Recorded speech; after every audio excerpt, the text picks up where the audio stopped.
Fresh. Good morning, it's Fresh 102.7. It's Jim and Kim. We're happy to have Season 8 winner of American Idol with us this morning. Everybody, it's Kris Allen! Woo! Thank you very much. He's not clapping for himself, so we'll let you know. Yes, I was not. So listen, you're opening for Lifehouse tonight at the NYCB Theater at Westbury tonight. So what's it like touring with those guys? We played a show with them in San Francisco last year, or early on this year, and we got to know them, and really, really great guys. I think my drummer knows their bass player really well, and really great guys, a lot of fun, and we're excited to be out with them, and they put on a really cool show. It's been fun. I mean, we only played like 3 shows, but it's been great so far. So was there any hazing now that you're part of the show? Was there any pranks? Was there... Not so much yet. I mean, usually that stuff happens at the end, and then you never know. They seem nice now. Yeah. We may be thinking that something different at the end of the show. That could happen. Yeah. Have to keep your eyes open. So it's been a couple of years since you won American Idol. So has it been as you thought it would be when you won? Is it better? Is it not? Is it much different? What do you think? It's probably a lot different than people think it is. I still get the question, so when are you not under contract anymore? Yeah. I mean, it's a funny question, and just because people don't know, like, we're not under any kind of contract under American Idol. Like, once you win the show, all it does is give you the opportunity to make music, and that's what I've been able to do. I've had the opportunity, and I'm trying to make the most with that, and have a good time with it. See, I think I was under that assumption also that you were, an indentured servant to them for years and years, and it's just not the case. For 5 years, and you make no money, and you have no control. You have to write all your checks over to Simon Cowell. That's the way it works. Speaking of that, they have some new judges. The show is taking a different direction. What are you thinking? You think it's going to be good? You think it's not going to be good? I don't know. I mean, I think that there's definitely a chance that it could do really well. Just from the early, I guess they've started shooting already, and I've heard some good things. Steven Tyler's a very interesting choice, and I think he's kind of a wacky guy. Yeah. But really good though, and I mean, obviously Aerosmith is one of the greatest bands of all time. And J-Lo, I mean, she definitely has her thing. I mean, she's really talented, and she's in a lot of different ways. I mean, acting and singing and dancing and all that. So. Yeah, I think it could be really cool. I mean, Randy's Randy. Is Randy dog. See, what frightens us is seeing Steven Tyler in high def. That's the part that kind of frightens us. Don't you think? I don't know. Yeah, I'm going to watch him on the old Philco black and white just so the shock value was a little less, something like that. So in terms of contestants auditioning, if you had a suggestion for somebody who's going to audition for Idol, what would you tell them? Obviously pick a song that you feel like you can do really well. But more than anything, try to be yourself as much as you can. Go out there and show your personality, whatever that is. They want to see you, and whether they like that or not, who knows?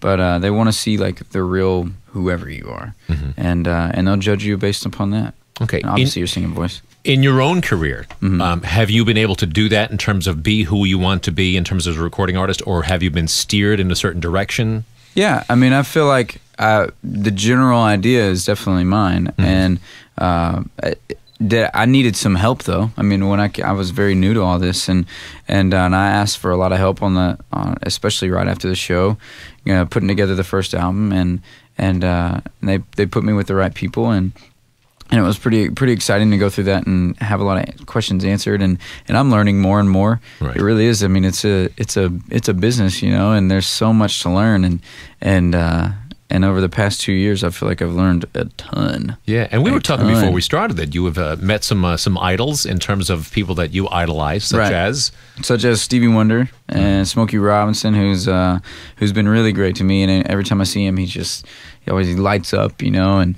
he's got this just a huge smile on and gives me a big hug. It's pretty cool. Did you ask him for career advice? Or are you just talking about music? I don't know. I mean, I think that mostly I think the little time that we spent together, it's just music. But I think that he's just always been, you got it. Just keep on doing it, Yeah.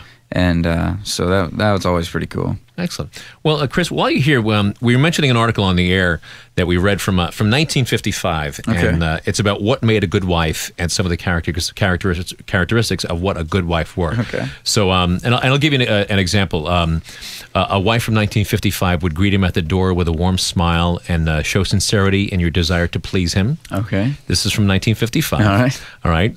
Don't greet him with complaints and problems.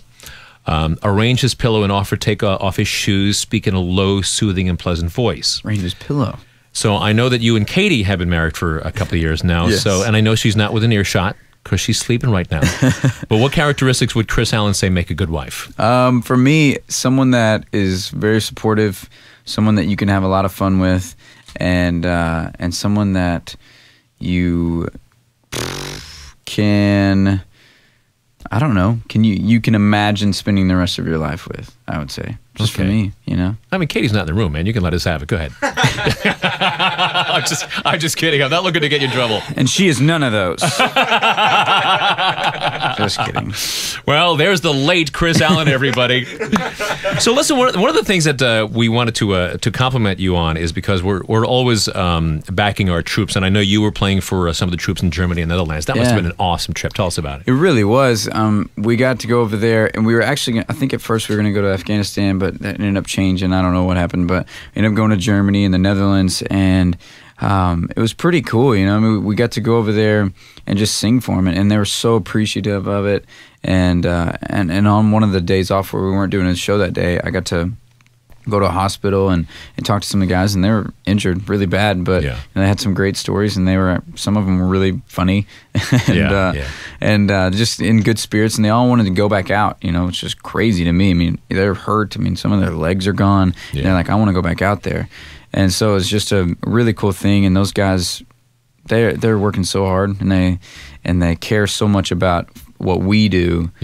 And our lives and our freedom, that they're willing to go over there and do it, risk their lives. So it was a really interesting thing to do. It makes you appreciate their sacrifice even more when you see them firsthand. I mean, you know, everyone has their own ideas of what goes on and why are we over there, or what's the reason and all that. And I try not to get into all the politics and stuff, but those people, they just care. Like they care about their families and everyone else's family. So they're definitely over there for the right reasons. So no matter how you feel about the cause, you do have to support the troops. You have to. You know? I mean, they're putting their lives on the line for whether you believe in the reason or not. But you know, they're putting their lives out there. Excellent. Well, congratulations to you, man, because also you were voted into the Arkansas Hall of Fame. Yeah, I was. No, it was a couple months ago, but yeah, that must have been awesome. It was pretty cool. We got the invitation, and they said they were going to do it, and I remember getting up there because they want you to give a speech, you know, when they give you the award. And what'd you talk about? I don't know. I think I was just trying to thank them, and the one thing I said, I was like, I'm pretty young, you know, and I'm very new to this. I'm very new to the entertainers anything, and so for me, I was like, in 10 years, I hope you guys still are not trying to take this away from me, you know. So this guy was a bust. So it was a fun night, and there was a lot of other people there. There was a actor there that is pretty well known, and it's pretty cool to be in, you know, on the same list as Johnny Cash and like Al Green and Glenn Campbell and all those other people.